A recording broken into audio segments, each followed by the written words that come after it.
Phil has been helping families in the Lowcountry area plan for a successful retirement. Phil at Revolutionary Financial Group will help you learn about strategies for creating income in retirement, managing your wealth, and minimizing taxes. Welcome to the Lowcountry Money Talk with Phil Bloyd.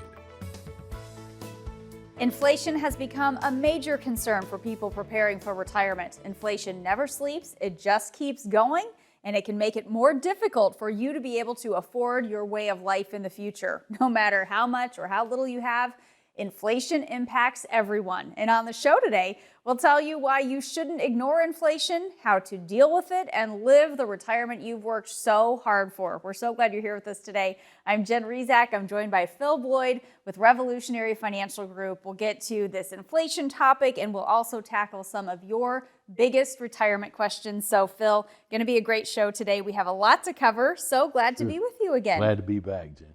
So let's talk a little bit about inflation. Again, this has emerged as a huge concern for people. Talk about why retirees can actually be hit the hardest here with inflation.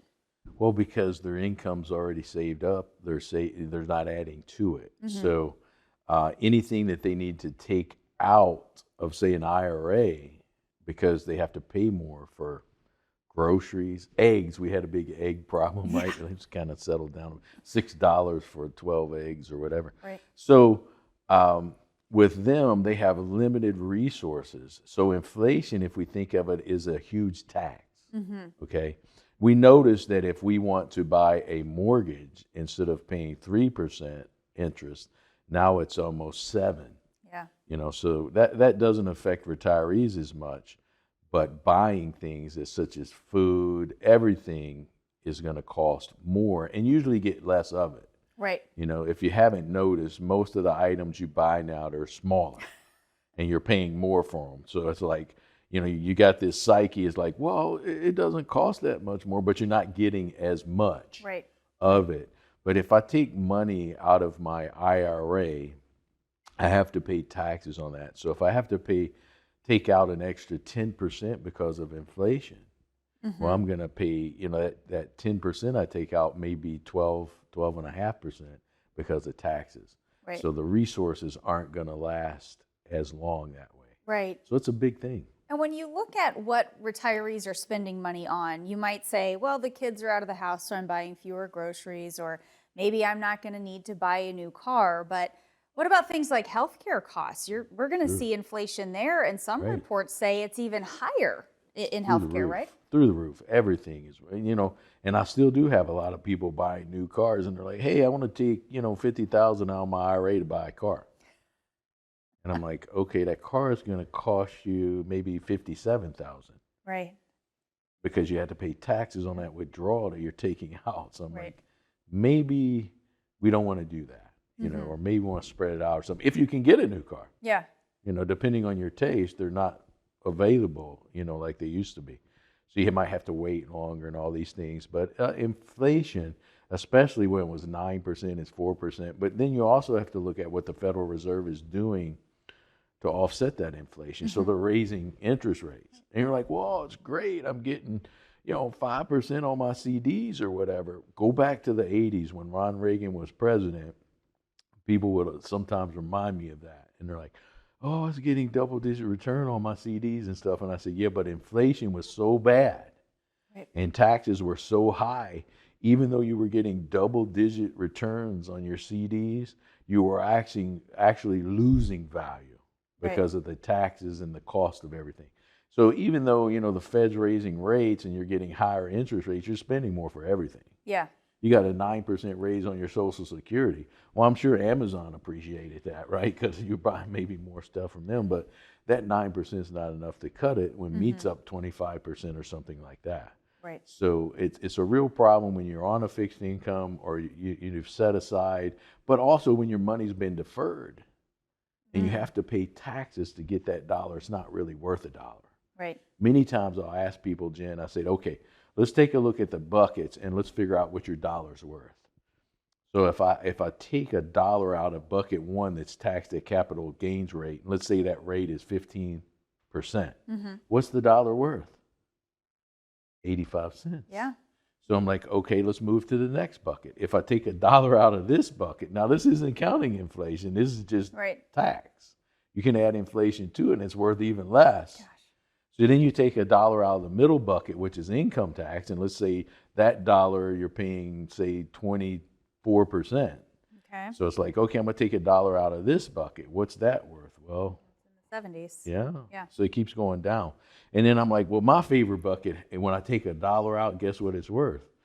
$1. But see, most of us, I'm like, well, if that's the case, and this is the tax-free bucket, how come everyone in this room has the least amount of money in this bucket right here? And I'm saying that with confidence because I know, right?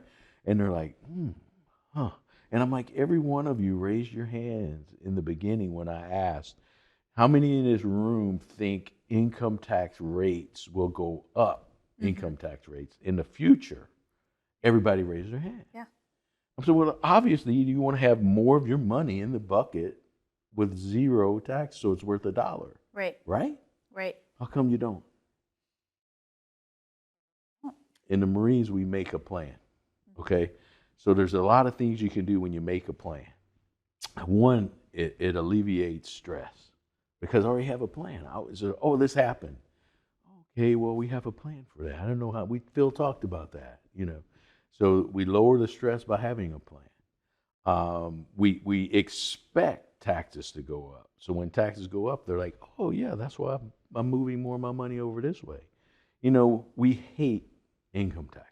Do you like income taxes? I don't enjoy paying them, no. Nobody enjoys them. So the problem is, and I'm afraid maybe the government has figured this out over the years. It's like, if we want to move money from A bucket to C bucket, we have to pay taxes on it now. And we don't want to pay taxes on it now. We did a show on the marshmallow theory. So the marshmallow theory is immediate gratification. So we stash our money away in tax-deferred items because we want an immediate tax, lower tax. It's not really a deduction because you're just deferring it. You're putting it off for a later day. Right. I'm a person that likes to get up in the morning and do the tough things first. Get it out of the way and then have a great day in the future. So that's what we look at in moving from A to B. And then, you know, that dollar, we're talking about inflation. So that dollar that's worth $1, if we have 9 or 10% inflation, you're going to enjoy that dollar, even though maybe it's worth 10% less because you don't have to pay taxes on it. Right. And it's so interesting as we talk about inflation and we're talking about trying to offset this, a lot of people might think, oh, I'm going to try to get higher returns, but tax efficiency is a huge piece of this. And I think people might overlook that sometimes. The bigger piece, I think, Jim, because a lot of times when you're looking at a new advisor, you may go to an advisor and, oh, maybe I can get you an extra 2 or 3% return. Right. Well, if I take the dollar out of here and I lose 30% in taxes, wouldn't it be better to work on that tax part first? The 2 or 3% higher return or 5, whatever it may be, that's minute and compared to like, what can I save? Yeah, absolutely. Important insights there. Again, inflation is on the rise and this could spell trouble for your retirement. So how can you keep it from impacting your purchasing power in retirement? We have a lot more coming up on the other side of the break. Stay with us. Did you know taxes could be your biggest expense in retirement? No one can avoid taxes completely, but with the right strategies in place, you could potentially reduce your taxes in retirement. With a plan to protect your retirement savings from higher taxes, that's just more of your hard-earned money back in your pocket. And at Revolutionary Financial Group, helping people like you minimize your taxes in retirement is what we do. Call us today to learn ways to possibly lower your taxes in the future. Saving is a really good start when it comes to retirement, but you have to do more than just save. You have to think about income in retirement. When it comes to your retirement, do you really want to pay bills with guaranteed income or just maybe income? Hi, I'm Phil Bloyd with Revolutionary Financial Group. Our team creates comprehensive plans for maximizing income and minimizing taxes for families right here in the Lowcountry. Call today to book your free 15-minute consultation.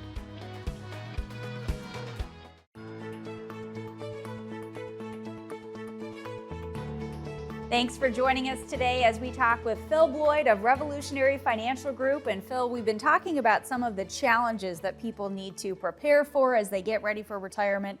Certainly things like inflation and tax increases. For people, though, who are wondering, what does this process look like? Sure. Talk a little bit about, set those expectations for us. What is it like when people come in to meet with you? You know, for some people, they're nervous, they're scared. So first, just relax. Be at ease, okay? So it's a process, okay? I've had people in the past say, well, okay, we've met so many times, now they're part of the family, and they're like, I'm gonna have withdrawal feelings because we're not, having these weekly meetings or every other 2 week or something like that. So the first meeting, though, for us to understand you, we ask you bring certain things. Okay. So we want to see that statement. I want to look at how it's titled. I want you to bring your tax returns. I want to see if you have any capital loss carryover, some things like this, how much you're taking out of your IRA. I can learn a lot from that. Your estate documents, what happens if something happens to one or both, how does that go? So we'll want to look at all those things. So you'll bring those in and you'll meet with my son Kyle at the time. And he's going to sit down and ask you a bunch of questions, and you tell him, hey, this is what I want my plan to look like, and this and that. You would be surprised how many times people tell us, I'll read on their questionnaire, and I go out to meet them, and I'm like, okay, I'm looking at what you have going on financially, and I'm looking at your questionnaire, and I don't see the two. They don't match up at all. Yeah. So that's the first thing, is just trying to get a feel for you, make sure you bring all your items in. And then what we're going to do after that, we're going to take a little bit of time of our own, and we're going to do some analysis, some reports. We have different computer programs that we use, and we're going to come back to you a second meeting, and we don't charge for this. So, to me, in my life, I'm 32 years into it. It's more important that we have a fit. Right. A lot of times I can say, well, I can either give you some advice and we can be friends, okay, and part ways that way, or you're a fit and we'll go forward and I'll make some recommendations, and then we'll have several meetings after that to implement these plans. So the thing is, we don't want to be in a big hurry. Right. Because it maybe took you 60 years to get to this point, or 65 or 70 or whatever it may be. You should be able to invest some time to make sure we get it proper. So the other thing, we want input. I'll ask a lot of questions. I'll meet with you in meeting 2 and kind of go over the analysis of everything I found out. And I always feel like I know you a lot better now because I've looked at these things. And when I'm pointing out fees and expenses and returns and all this thing, it seems to me that people have no idea of what they're paying for their management, what the internal costs and expenses. I can give you an example of a fellow a few years back. People would come in when the market was doing well, and I'm like, "Well, how's your money?" And they're always doing great, this and that. I'm up 16% or this and that, and I'm like, "Oh, okay, great compared to what?" I'm supposed to compare it to something. I'm like, well, if you're going to buy a lawnmower, you're going to look at the comparisons and say, I read up on this one and it's really got a good review and this and that, or a car or something else. But you're like happy because the rate of your return is maybe 16%, but maybe the average market was 35. And I'm like, well, the problem is you're taking maybe even more of a risk to get a 16% return, which is below average. Right. When if we follow the rule of 100, maybe we could put less of your money at risk and just have an average return like the S&P 500 or something like that. Right. So too many people are taking a huge risk. And I'm like, because you're not getting even an average return. I said, so the first thing you want to do is make sure we have the amount of risk properly so that we're risking what we should based upon our age and some other factors, our income and this and that.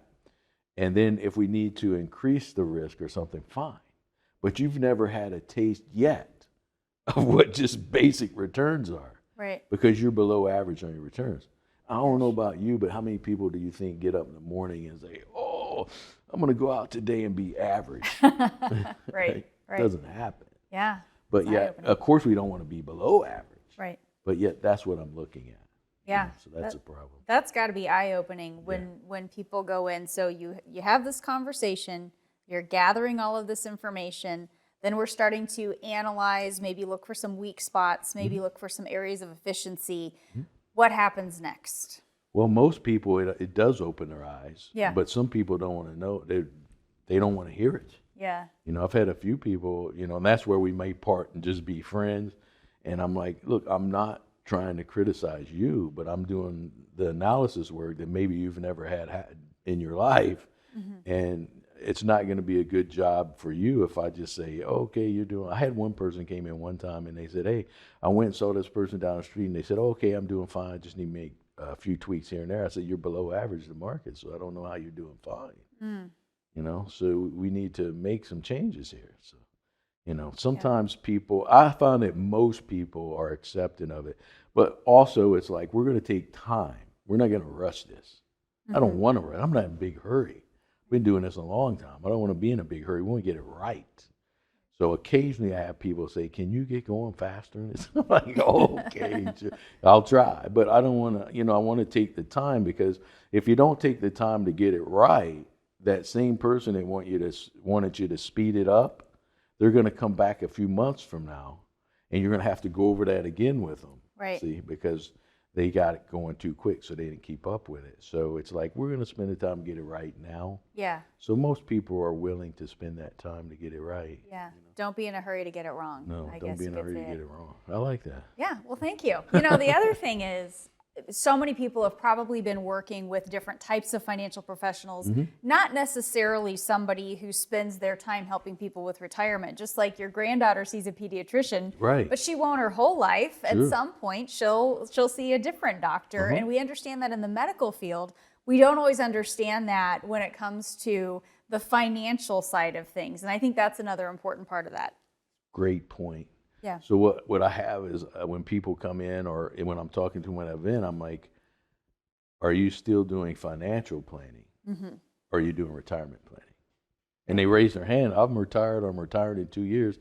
I say, well, it's financial planning. You're concentrating on building your assets and all this stuff. Retirement planning, you need to say, when I'm taking that money out, how much am I going to lose to taxation, expenses, things like that. But I find that most people are still doing financial planning and not retirement. It's two different things. Two different things, but I'm so glad you spent some time walking us through this process and a lot of insights here for what people can expect when meeting with the team there at Revolutionary Financial. So appreciate the insights there, Thanks. Phil. Coming up next, we're going to answer some of your biggest questions about retirement and finances. Lowcountry Money Talk continues after this. Hi, I'm Phil Bloyd with Revolutionary Financial Group. Over the last 32 years in the financial industry, I've seen about everything. There's so much I'd like to share with you about the benefits of solid planning and the pitfalls that can derail your retirement. I'd love to send you a copy of my book. I've retired hundreds of times. You'll learn more about tax and income planning and more. Remember, at Revolutionary Financial Group, there's more to your retirement than just your money. Saving is a really good start when it comes to retirement, but you have to do more than just save. You have to think about income in retirement. When it comes to your retirement, do you really want to pay bills with guaranteed income or just maybe income? Hi, I'm Phil Bloyd with Revolutionary Financial Group. Our team creates comprehensive plans for maximizing income and minimizing taxes for families right here in the Lowcountry. Call today to book your free 15-minute consultation. Did you know taxes could be your biggest expense in retirement? No one can avoid taxes completely, but with the right strategies in place, you could potentially reduce your taxes in retirement. With a plan to protect your retirement savings from higher taxes, that's just more of your hard-earned money back in your pocket. And at Revolutionary Financial Group, helping people like you minimize your taxes in retirement is what we do.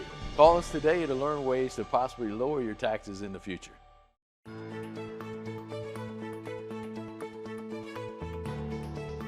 Welcome back, and thanks for joining us today. It is time to get to your questions. I know this is one of your favorite parts of the show. Phil, you ready to go? Ready. All right, we'll see what our viewers have to throw at us today. All right, our first question is from Mark in Sun City, who's worried about taxes when he retires. He says, I've heard you mention using life insurance for tax-free income in retirement. Does that really work? Possibly. There's Okay. a lot of things that might work. I do see this a lot with people that are affluent, because the regulations and tax codes to life insurance can be very favorable. The only thing I would say that we need to caution a little bit is the cost of insurance is there. So a lot of times in a life insurance policy, depending on which kind, a lot of the costs and fees can be kind of front loaded in the first few years. But it may work, it depends on the plan, the carrier, and many other things. But sure, it could. Right. Yeah. Always good to get that second opinion. Take a look at it. In some cases, it is because, you do have a death benefit there. Yeah. And nowadays, depending on the life insurance that you use, the type and design, you could also use the death benefit to help with long-term care expenses. So I like that part of it, because I can use that death benefit to help me with the long-term care. So I'm going to either maybe use it for that or I'll leave it to an heir. Now, if it's set up properly, the death benefit, depending on, again, how it's set up and if it falls into all the tax ramifications, all that stuff, the death benefit would be tax-free. Okay. So then they can, the heirs may need that to help them cover income taxes on IRAs that you may leave them or something. So it can be a great planning tool. If you already have some of those types of policies in place, if you already have life insurance, can we get like a policy review? Are there things we can do? Are there changes we can make? Yeah, maybe? we want to call those insurers and talk to them with you on the phone, and I'm going to ask them some in-depth questions that maybe you wouldn't normally, think of, just to see how that plan plays out. So we would call them together and ask those questions. We want to see if the death benefit can be used also for long-term care. Okay. And then we also want to see if there's a provision for taking income from it and these different things. But it's a possibility. Good to explore those options. All right. Next question. Scott in Bluffton says, my wife recently passed away, and I'm wondering if I need to think about being more conservative with my money. How do I figure out if there are better places for my money that keeps me from taking too much risk? So trying to analyze the situation there. Well, first of all, sorry about the passing of your wife. Second of all, she was probably the conservative one in the bunch, although it's not always the case. But I do find that usually the female party is the more conservative. So maybe we need to take some of that aggression you have for more risky stocks and kind of tone that down a bit. We need to see your age and some other factors, of course, and longevity, how long we need that money to go. But probably if you're saying that you're aggressive, I'm believing you. So probably we need to look back at some of the things I mentioned in my book, like the bull bear IRA strategy or something like that, just to make sure that you don't get too aggressive with things, I would say.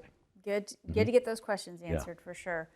We have another question here from Julie in Hilton Head, who says, my husband and I would like to retire in the next 5 years, but we aren't sure when is the best time to start taking our Social Security. Can you help with that? Sure. So this is a big question for a lot of people, especially pre-retirees. But I want to look, okay, are we going to work? We said retire. Are we going to work part-time? Any of that? First, we got to know that. Because there's limits if you're under full retirement age of how much you can take out. Ron Reagan changed that back in the day. It's like, okay, when you hit 65, you can work as many hours as you want and there won't be any penalties or chargebacks on your Social Security. Well, now it's whatever your retirement age is. So you could be 66 in 3 months or 67. It's all over the place. So the first thing I would want to know is, do you plan on working any at all, either one of you? Because there's a limit on that. The second thing would be, if you don't retire, if you don't take Social Security, where's your money going to come from? So are we going to take it from a deferred account, which we have to pay income taxes on? Did I stash a bunch in my bank? Do I have it in a brokerage account where I would pay capital gains taxes? So I need to know a little bit more information But again, I do not like the idea of taking from the IRA to supplement retirement to put off Social Security, because you're going to kind of dwindle the funds for your heirs. And you may not like your kids, but I'm guessing you like the government getting your money less. Yeah. Okay. So, those are the things to think about. Right. So it's just important that we recognize all the different, it's almost like a domino effect of these different financial decisions, and it all kind of works together. We don't want to be making a Social Security decision based solely on age. We've got to think about all these other factors. Sure. So just some there's of a the lot things to that think goes about. into it. Yeah. And again, I do not like taking the money and paying taxes to supplement me getting to 66, because the whole plan may blow up if I die early or something. So I just don't like that. Right, a lot to think about. Okay, we have a question from Dave in Sun City, who says, I've watched your show and I've heard you talk about having more than one place to get income from in retirement. So what all do you recommend? Sources of income. First, the very first thing, do not have too much money in your emergency account. Okay. 6 months expenses. We don't need 5 years, because I like to look up at my statement and say, whoa, it's $150,000. It makes me feel good at night. I'm not getting normally any return on that money. So inflation is eating it up. Okay, so the first thing, if I have too much in there, I want to start taking income from that to get it down to where it needs to be. Because to take that money, it's not really going to cost me any taxes, because I already paid taxes on that money. Second of all, we will maybe look at the capital gains bucket. I'm going to look at your tax return and say, hey, we have some loss carry forward. So maybe you sold, you realized some capital losses. So maybe you have 50,000 in capital losses. And I look at your brokerage account and there's maybe 60, 70,000 in capital gains. I'm like, well, I can take up to 50,000 and sell some positions here and get you some up to that 50,000 in loss, and you don't have to pay any income taxes on that. So then that's step two. Then, the last thing we look at would be the IRA. I want to keep that tax-free bucket. So the traditional IRA is going to be in the middle, the taxable income bucket. I want to save the tax-free bucket. We'll call it bucket C. I want to save that for when I'm old, really old, because I'm figuring income taxes are going to be through the roof then. So if I have a source where I can take from a bucket and there's no taxes due, it's going to be worth a lot more to me later than it is now. So I'm going to try to keep that one down the road a bit. And I'm probably going to be a little more aggressive with the assets in that C bucket. So those might be my stock assets that I figure longer term, better returns. So that bucket's going to do a lot of work for me over the years. Yeah, because you have more time before you need to start getting into Time that. in the market helps. Right. Just another one of those areas where it's different. We have one source of income, one paycheck during our working years, but it's all different when we get to retirement. Yes. Yeah. All right. Well, appreciate the insights today here, Phil. If you have a question, all you have to do is submit it. We might be able to answer it on a future show. And if you want to know how to generate lifetime income, reduce your tax bill, maintain your lifestyle in retirement, reach out now to start planning for your ideal retirement. For Phil and the team at Revolutionary Financial Group, I'm Jen Rezac, wishing you a healthy and happy journey to and through retirement.